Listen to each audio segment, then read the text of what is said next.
The skills covered in this Game Maker tutorial include creating a simple game, adding sprites and sounds, adding objects and actions, and saving your finished game.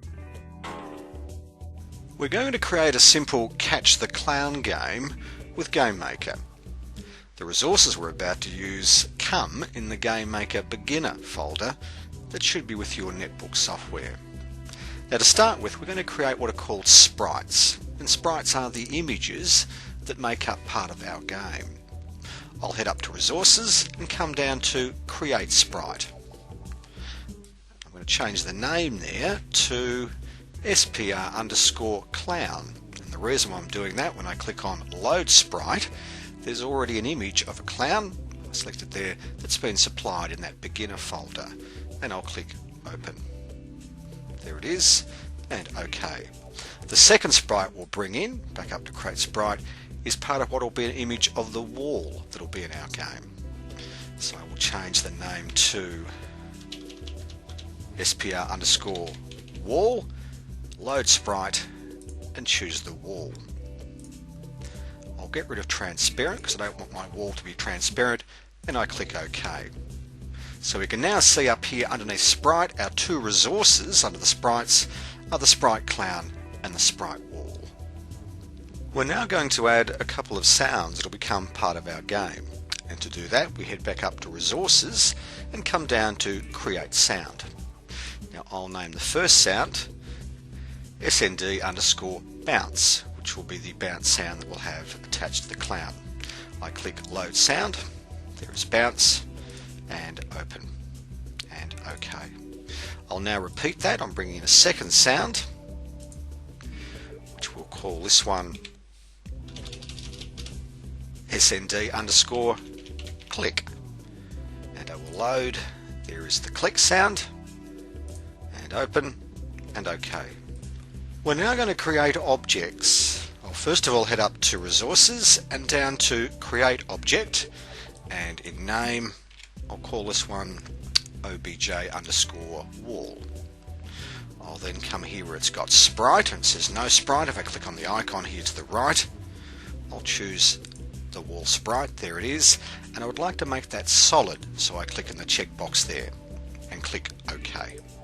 We'll now add our second object by heading back up to Resources, down to Create Object. I'll name this one OBJ_clown. Choose my clown sprite by holding down the right icon there, and I'll now come to Add Event and Create. And what I'd like to do here is create an action for our clown by coming over to our icon here, which is the moved fix icon. Grab that, drag it over, and drop it into the actions column there.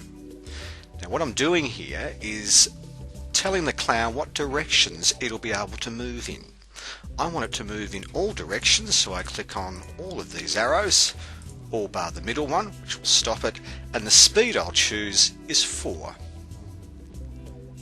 And I'll click OK. We're now going to add a collision event to the clown when it hits the wall. And to do that, I click on Add Event, choose Collision, and then choose OBJ_wall. Over here on the right, I grab what is the bounce icon and drag it over to Actions, and I click OK. Now I'm going to add a sound, so when our clown bounces off the wall, we'll hear that sound. And to do that, we click over here on the tab that is Main 1, come down here to the Sounds icon, or Play Sound, hold down and drag that over underneath Actions. At the moment it's got no sound, so we click on the right icon and we choose the sound bounce, and OK. I'm going to handle what happens when you click on the clown during the game. We'll choose Add Event, and I'll choose here Mouse, and we'll make it that we'll select left pressed, which means when you click on the mouse, we'd like the following to happen. We'll click on down here the tab Score.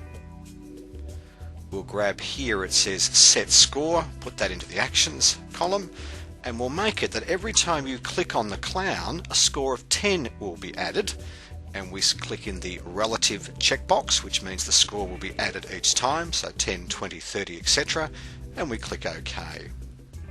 We'll now add another sound that'll happen when you click on the clown, and we'll head to main one, come down to sounds, drop that here into our actions column, and I will click right mouse click and choose sound click and OK.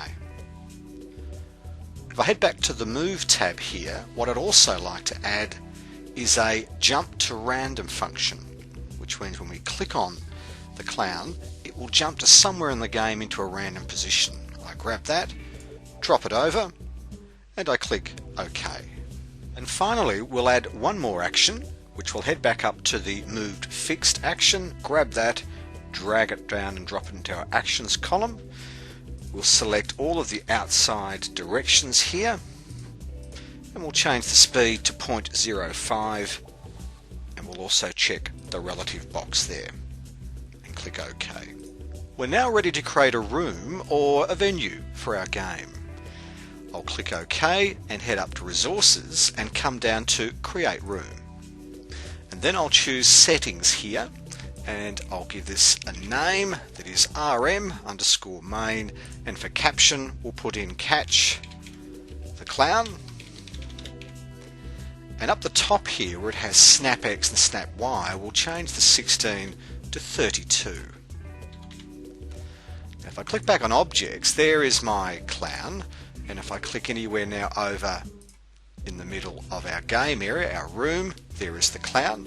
If I come back over, hold down my mouse, I can choose the object wall, and now I can start to put the sprite of the wall around the outside of our room. If I hold down the Shift key, I can do that quickly.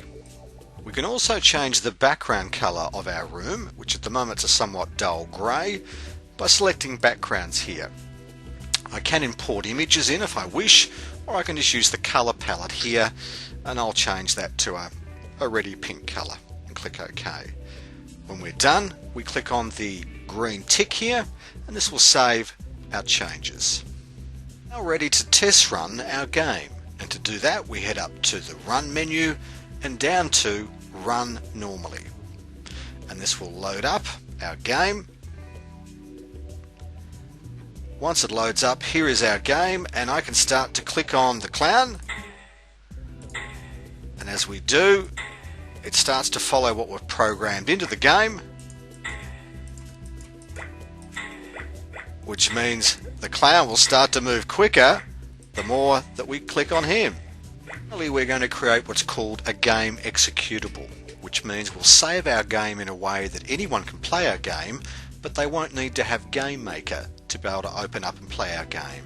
And all we do is head up to File, down to Create Executable, decide on what we wish to title it, which Catch the Clown is fine, and we want to save this, which I'll save this into my GameMaker folder, and click Save.